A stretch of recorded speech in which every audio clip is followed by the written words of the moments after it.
Selamat datang di Jen Story, selamat bergabung. Apa kabar nih teman-teman? Semoga selalu sehat-sehat ya. Terima kasih buat teman-teman yang udah klik video ini dan buat teman-teman yang baru bergabung dengan channel ini. Channel ini mengulas tentang kisah kriminal dari dalam maupun luar negeri. Jadi, selamat menonton. Kisah hari ini itu agak ngeri-ngeri sedep gitu teman-teman. Jadi kisah yang akan kita bahas hari ini itu tentang seorang ibu yang dengan tega memotong serta memakan organ tubuh bayinya sendiri. Kira-kira apa ya alasan ibu itu dan juga bagaimanakah kisah selengkapnya? Oh my God. San Antonio Fire, New Mexico. How can we help you? I needed ambulance at 361 Wayside Drive. My sister she's hurt her child. Seriously, hurt her child. How did she do that? What's going on with the child? The baby is dead. What did you say? The baby is dead. Please come quickly. Where's your sister at? She's just sitting on the couch. She's gone crazy last night. She was hearing voices. She kept bringing me the baby, and finally she calmed down, and I took her back the baby, and then now I just woke up to her screaming. Okay, how old is the baby? Not even 3 weeks old. The baby's dead. The baby's dead. Please, somebody come. Okay, there are other ways, buddy, okay?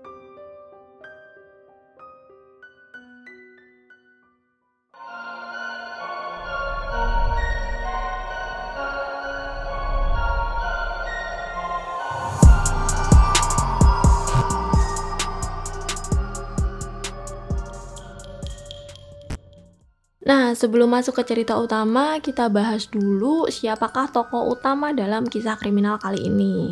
Jadi, untuk kisah kali ini, tokoh utamanya adalah seorang ibu yang bernama Oti Sanchez. Oti Sanchez ini siapa? Oti Sanchez ini adalah seorang wanita yang tinggal di San Antonio. Pada tahun 2009, beliau ini berusia 33 tahun. Jadi, semua ini berawal dari sebelum Oti ini hamil dan melahirkan, bahkan sebelum Oti ini menikah, pada tahun 2006 dia itu mulai menggunakan obat-obatan terlarang. Nah, saat menggunakan obat-obatan terlarang ini, Oti itu merasa seperti mendengarkan suara-suara gitu. Bukan suara-suara kita, bukan suara-suara yang biasa dia dengarkan. Jadi, ada tiba-tiba suara-suara yang masuk ke kepalanya. Di mana sebenarnya suara-suara tersebut adalah sebuah penyakit mental yang dinamakan schizophrenia. Di mana hal tersebut lama-kelamaan membawa Oti untuk menjalani perawatan kejiwaan. Dan pada akhirnya pada tahun 2008 Oti ini divonis dokter menderita halusinasi, depresi, juga menderita paranoid serta delusi sedang. Nah, perlahan-lahan karena perawatan kejiwaan dan karena obat-obat, akhirnya suara-suara yang biasanya didengarkan oleh Oti ini mulai mereda. Cuman ya balik lagi karena obat kejiwaan itu kan mahal ya harganya. Jadi Oti ini memutuskan untuk tidak melanjutkan pengobatannya. Nggak lama setelah itu, Oti ini mengandung teman-teman. Jadi Oti ini hamil, terus dia itu pergi ke semacam psikiater gitu, kayak konselor depresi. Cuman dia itu nggak mau ambil obat apapun untuk depresinya. Ya mungkin karena dia takut juga ya nanti berpengaruh sama janinnya gitu. Setelah Oti ini melahirkan bayinya yang dinamai baby Scott, Oti ini mulailah merasakan depresi lagi. Jadi penyakit-penyakit mentalnya yang dulu itu mulai kambuh nih teman-teman. Suara-suara yang biasanya udah mereda, udah nggak didengar lagi, ini mulai datang lagi ke Oti. Jadi dia mulai merasakan halusinasi, dia mulai merasakan delusi. Oti juga ditambah depresi pasca melahirkan, terus juga ditambah dia itu menderita baby blues gitu. Dampaknya pada tanggal 20 Juli 2009 Oti ini sempat dilarikan ke rumah sakit nih teman-teman. Ya karena depresinya itu makin parah gitu. Cuman keesokan harinya Oti ini langsung dipulangkan karena menurut dokter Oti ini sudah membaik. Karena Oti ini merasa dia itu masih membahayakan bayinya dan juga dia itu belum stabil mentalnya. Akhirnya Oti memutuskan untuk tinggal bersama ibu dan saudaranya. Jadi nanti kalau misal Oti ini mulai kumat-kumat gitu penyakitnya, si Oti ini akan menitipkan bayinya ke saudaranya dulu nih. Nah nanti kalau misal dirasa saudaranya Oti ini udah agak mendingan, udah stabil, baru bayinya dibalikin lagi ke Oti. Hal ini dilakukan karena ya takutnya nanti Oti bisa melakukan hal yang tidak sama bayinya gitu. 5 hari setelahnya, pada tanggal 25 Juli 2009, Oti ini balik ke rumah suaminya sambil bawa bayinya. Cuman Oti ini pas sampai di rumah suaminya itu langsung minta dokumen-dokumen anaknya. Jadi termasuk akta lahir anaknya juga diminta. Nah, suaminya kan otomatis kaget serta bingung gitu. Tiba-tiba istrinya datang bawa anak mereka, terus minta dokumen-dokumen, minta akta lahir. Ya suaminya pasti nggak kasih lah, takutnya nanti ada apa-apa atau Oti ini mau melakukan apa gitu. Karena nggak dikasih ini, Oti makin marah dan balik lagi ke rumah ibunya. Lalu suami Oti ini melaporkan hal tersebut ke 911 karena ya dia lihat Oti ini kayaknya depresi, dia takut kalau misalkan Oti ini melakukan hal yang nggak bener ke anak mereka. Ternyata apa yang dipikirkan suami Oti ini kejadian bener nih teman-teman. Jadi pada keesokan harinya tanggal 26 Juli 2009, tepatnya pada jam 4.30 sore saat ibu dan saudaranya Oti ini lagi tidur, Oti ini mulai kumat penyakitnya. Jadi si Oti ini mulai mendengarkan suara-suara gitu. Suara tersebut menuntun Oti untuk serta memotong-motong bagian tubuh dari bayinya sendiri. Baby Scott yang baru berusia 3 minggu ini mulai dipotong-potong Oti menggunakan pisau dapur yang besar. Ibu sama saudaranya Oti ini kebangun karena Oti ini teriak-teriak habis memotong-motong bagian tubuh anaknya. Baby Scott yang baru berusia 3 minggu saat itu mulai dipisah-pisahkan organ tubuhnya sama si Oti ini. Jadi suara ini nuntun Oti buat misah-misahin organ tubuh bayinya sendiri. Nah, saudara Oti ini kebangun karena Oti ini teriak-teriak gitu. Nah, habis kebangun, si saudara Oti ini langsung telepon 911, langsung ngasih laporan ke polisi. Jadi, ini ada rekamannya kayak gini ya, teman-teman. Oh my God. San Antonio Fire and EMS, how can we help you? I needed ambulance at 361 Wayside Drive. My sister she's hurt her child. Seriously hurt her child. How did she do that? What's going on with the child? The baby is dead. What did you say? The baby is dead. Please come quickly. Where is your sister at? She's just sitting on the couch. She's gone crazy last night. She was hearing voices. She kept bringing me the baby, and finally she calmed down, and I took her back the baby. And then now I just woke up to her screaming. Okay, how old is the baby? Not even 3 weeks old. The baby's dead. The baby's dead. Please, somebody come. Okay, they're on their way, sweetie, okay? Ma'am?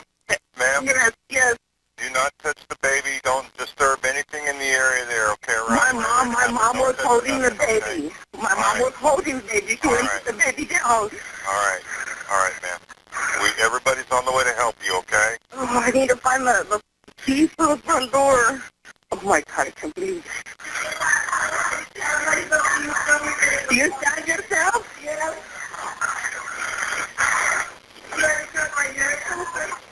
Guys, sister, I told you to come to me. I tried, you told me that you died. I'm not dead up here. I'm standing right here talking to you. Priscilla? Yes. Where did she stab herself? In the heart and in the stomach, she says. No. Where did you see it? I see a stab wound in her heart, yes. Your sister? I'm looking at her right now, yes. EMS? Okay. All right, they're on their way, okay? Oh, my God, oh, my God. I love you. Yeah, please. I love you. Mama, calm down. Nah, Menurut rekaman 911 tadi, Oti ini bayinya karena disuruh oleh suara-suara yang didengarnya. Selain itu, Oti ini juga mulai menusukkan pisau ke tubuhnya dan mengiris tenggorokannya sendiri. Yang mana kita tahu bahwa suara-suara tersebut adalah akibat dari penyakit mentalnya si Oti ini yang disebut skizofrenia. Saat polisi datang, polisi ini disuguhkan oleh pemandangan yang sangat mengerikan gitu. Posisinya tuh Oti pas itu kan duduk di sofa. Nah, Oti itu udah ada luka tusukan di dada. Selain itu juga tenggorokannya juga udah teriris, darah di mana-mana. Dia juga teriak-teriak gitu. Aku membunuh bayiku, aku membunuh bayiku. Sedangkan kondisi baby Scotty ini udah mengerikan banget gitu. Saking mengerikannya tuh sampai polisi tuh susah buat nerjemahinnya gitu. Kondisi baby Scotty ini kepalanya itu udah kepisah dari badannya, terus isi dari kepalanya juga udah sebagian udah ada yang hilang, terus perutnya juga udah kebuka, jari-jarinya beberapa ada yang hilang kayak gitu. Ternyata selain juga memotong-motong bagian tubuh bayinya, Oti ini juga memakan sebagian organ dari bayinya sendiri. Jadi sebagian otak dari baby Scott udah dimakan sama Oti, termasuk juga beberapa jari kecilnya, jari tangan juga jari kakinya. Nggak kebayang sih ya teman-teman, bayi usia 3 minggu itu kan masih kecil banget ya. Polisi tuh sampai nggak bisa nerjemahin saking ngerinya ngeliat sisa jasad dari bayi Scott ini. Alasan dari Oti ini membunuh bayinya ya nggak lain nggak bukan karena dia itu disuruh sama suara yang dia dengar itu teman-teman. Jadi suara itu nyuruh Oti buat bayinya, terus mengatakan bahwa bayinya itu adalah sebuah wahyu dan Oti ini memiliki iblis dalam perutnya. Jadi dia harus bayinya juga memakan organ tubuh bayinya agar mengusir iblis yang ada di dalam perut si Oti ini. Bahkan si Oti ini sempat tersedak saat memakan bayinya, cuman dia itu tetap makan bayinya karena dituntut sama suara yang didengarnya. Yang mana kita tahu suara itu karena penyakit mentalnya si Oti ini sendiri. Jadi bukan ada suara iblis gitu, bukan. Lalu pada akhirnya Oti ini divonis tidak bersalah oleh hakim karena Oti ini terbukti memiliki masalah kejiwaan. Oti dimasukkan ke rumah sakit jiwa untuk menjalani perawatan kejiwaan hingga dinyatakan benar-benar sembuh dan juga tidak berbahaya bagi dirinya sendiri dan juga orang lain. Nah, semoga orang-orang di luar sana bisa lebih aware, lebih waspada tentang penyakit mental nih teman-teman. Soalnya penyakit mental itu berbahaya kalau tidak ditangani dengan baik. Nah, itu tadi kisah kriminal pada hari ini. Gimana nih menurut teman-teman? Kalau misal teman-teman suka bisa like langsung video aku atau mungkin bisa cek video lainnya. Sampai ketemu di video-video berikutnya karena aku akan terus upload video di setiap minggunya. Bye bye.